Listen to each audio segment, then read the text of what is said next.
Some of the best things that you can do to ensure that you recover your deer successfully is to pay attention after the shot. It's what you do after the shot that really can make all the difference.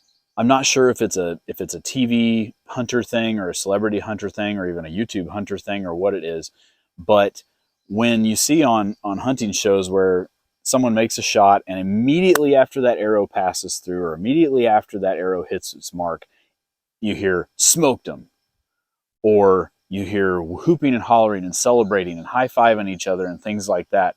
It may rub some people the wrong way, but that, in my opinion, is the exact opposite thing that you should be doing at that moment. The best thing you can do before the shot, during, and after is to just stay calm and pay attention to what things are happening after that shot. Obviously, the first thing you want to do is see where that shot hit.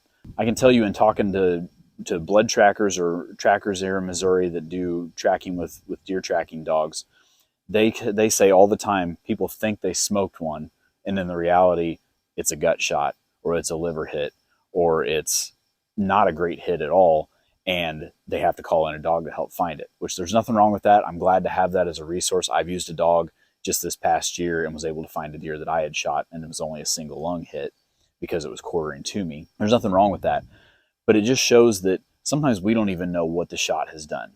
Let me know in the comments what you guys think is a really important step to take or several steps to take after the shot.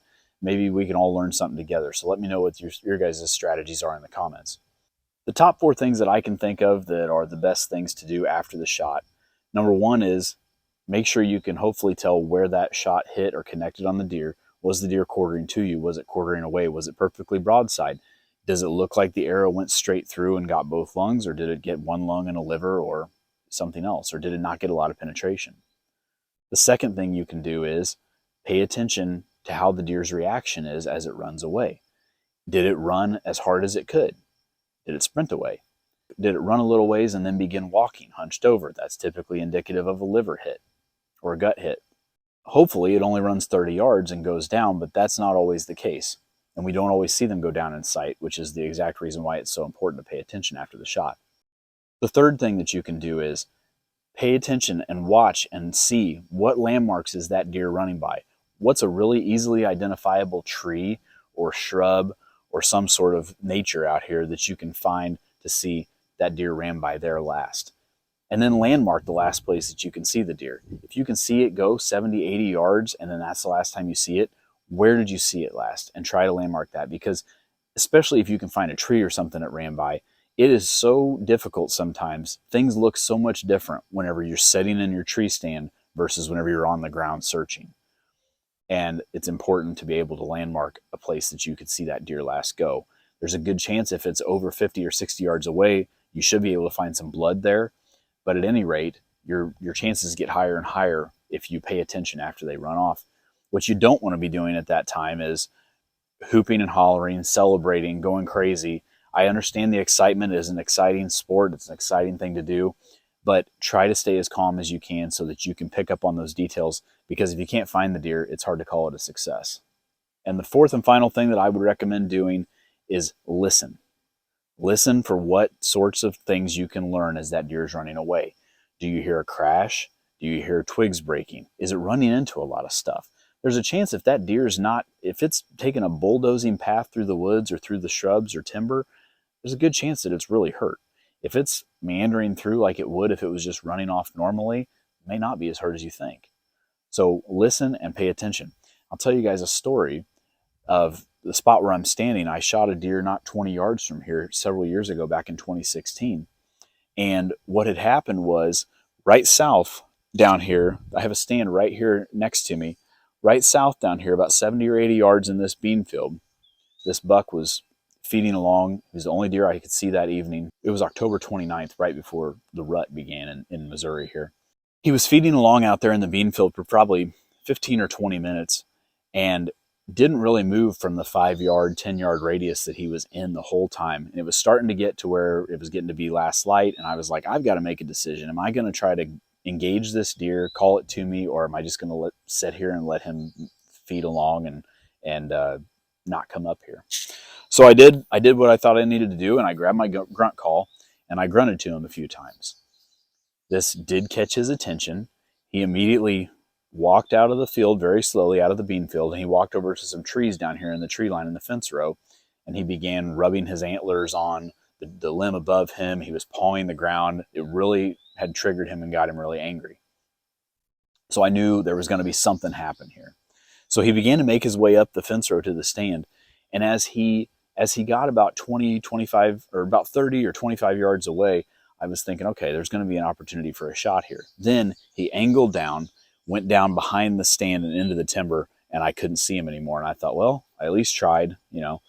And so I thought he was gone for good. I thought he couldn't tell where it was. So then I looked back into the timber with my grunt call, and I can't remember if I think I snort wheezed at him, directly to him, because there was enough blocking the vision at that point that he wasn't going to be able to see me if I snort wheezed or grunted at him. And I snort wheezed at him. Never saw him again for 2 or 3 minutes, 5 minutes maybe. And I was getting ready to get down and leave. I actually had the rope hooked on my bow to lower it down. And as soon as I did that, I heard a crunch over on the north side of me now. So from the opposite way that he came. And then next thing you know, he hops over the fence about 20 yards away and heads out into the bean field. And I was able to get a shot off, make what I thought was a pretty good hit, and then he turned and ran back into the timber. And this is where I come to my point. I stopped and listened and stayed calm during that time, and I could hear him, knowing the lay of the land in the timber here. I heard him run, crash, make a couple loud sounds, and then I just heard a shh sound, like he had slid down a bank of leaves whenever he'd gone down. And I knew there was a bank right back in the timber about 60 yards. And I was like, you know what? I bet he ran back there and went and slid down that bank. Went back to the house, got some lights, and came back. There was a perfect blood trail that went right to where he was. Sure enough, that sliding sound that I heard was him going down that embankment. It wasn't a real deep one, but it wasn't hard to drag him out. But that was exactly where he was. Now, if I had been hooping and hollering and going crazy and celebrating while he was running off, one, he may have heard some of that, and the adrenaline may have pumped even higher, and he could have ran even farther. Two, I may not have heard him go down that embankment. And if I didn't have a good blood trail, I wasn't going to have any idea where he was. So luckily, I had a good blood trail to follow, but paying attention after the shot, listening is so key in being able to prevent having to bring a dog out, or prevent having a hard time tracking, or maybe, unfortunately, not even recovering your deer. So those are my top 4 tips for after the shot, what you can do to heighten your chances of recovery. Number 1, if possible, make sure that you know where you hit the deer.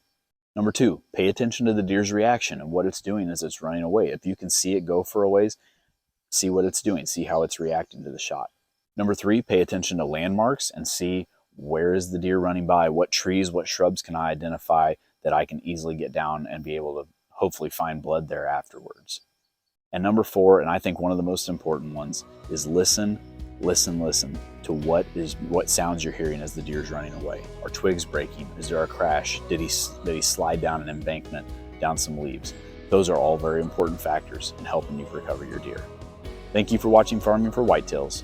We'll see you next time.